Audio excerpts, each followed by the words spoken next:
अस्सलामुअलैकुम and welcome to मैथीज़ academy.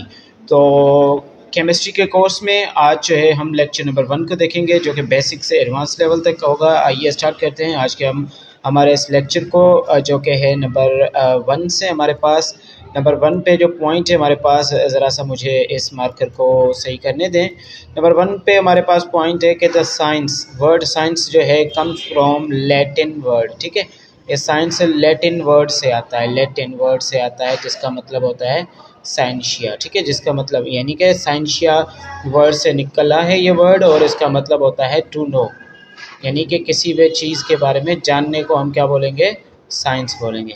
ठीक है, किसी भी चीज़ को जानने के बारे में हम साइंस बोलेंगे। इस क्लियर, समझ में आ गया? तो द वर्ड साइंस अभी ज़रा सा इरेज करके वापस से आपको समझा दें। ठीक है, ये यहाँ पे हमने इरेजर लिया and again we are taking our marker and its color will be now green. Okay, तो now the word science, अब science लफ्ज़ का मतलब जो होता है उसका मतलब होता है टू नो या फिर नॉलेज।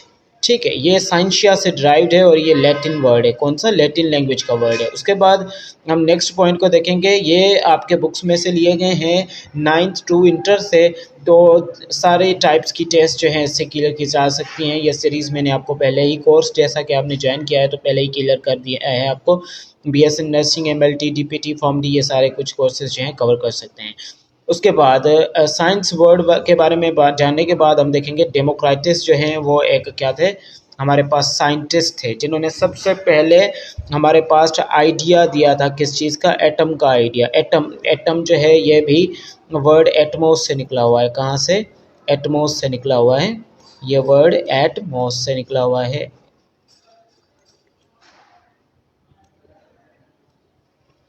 ठीक है, एटमॉस से निकला हुआ है एंड इसका मतलब क्या होता है? इसका मतलब होता है इनडिविजिबल पार्टिकल, यानी कि वो हिस्सा जिसको हम डिवाइड ना कर सके। ठीक है, indivisible particle of matter.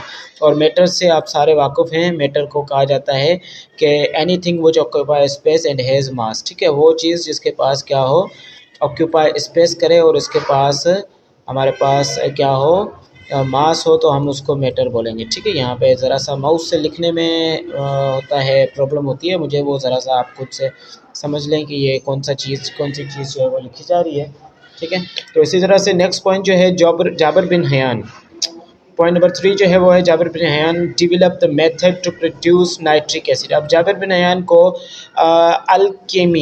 Alchemy जो पीरियड था, ठीक है, यानी कि मुसलमानों का पीरियड जो था अल्केमी, उसका अबू भी कहा जाता है, यानी कि father of the old chemistry अगर हम कहें तो जाबिर बिन हयान थे एंड जिन्होंने डेवलप करवाए थे, बनाए थे, प्रोड्यूस करवाया, यानी कि नाइट्रिक एसिड, हाइड्रोक्लोरिक एसिड और उसके साथ साथ वाइट लीड को तैयार करने के तरीके।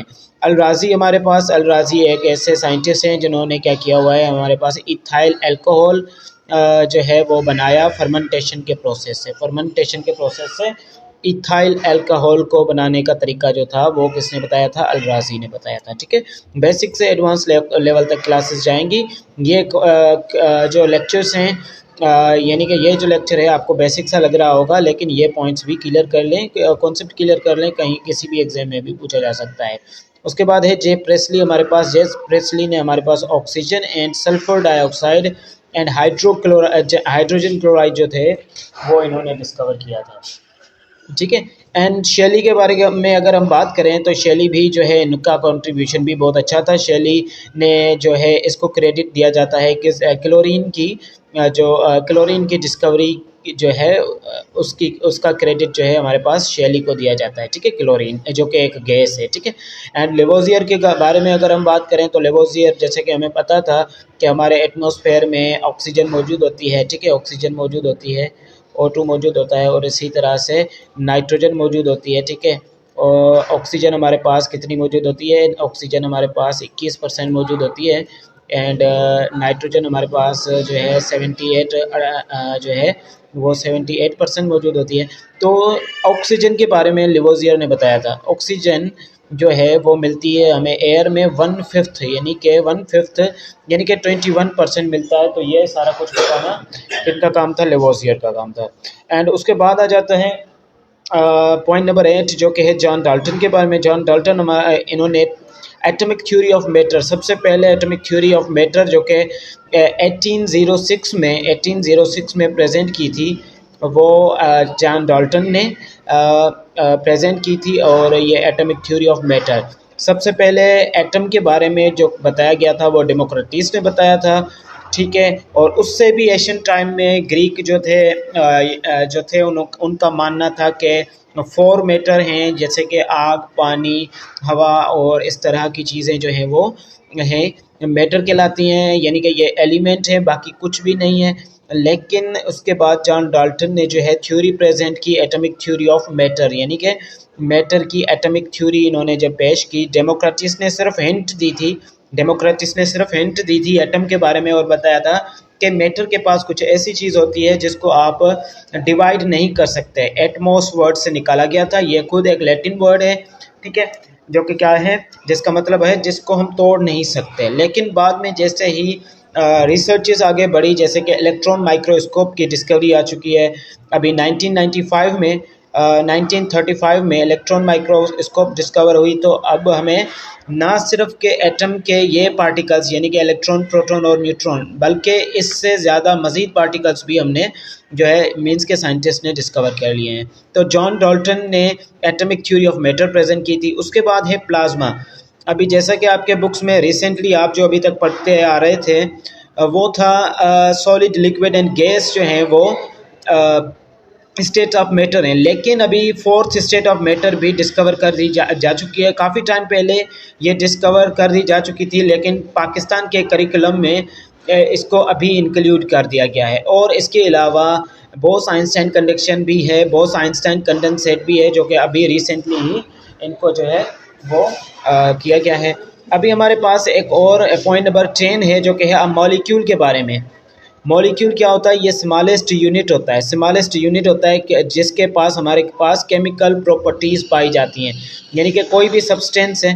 अब जो भी मैटर है, जैसे कि मैं अगर आपको कहूँ कि ये पूरी दुनिया एक मैटर से बनी हुई है सिवाय हमारे थॉट्स के, तो ये इनको एक एलिमेंट की फॉर्म दे दी गई है, एलिमेंट्स की फॉर्म दी गई है, और इनकी प्योरेस्ट फॉर्म को हम सब्सटेंस कहते हैं, ठीक है।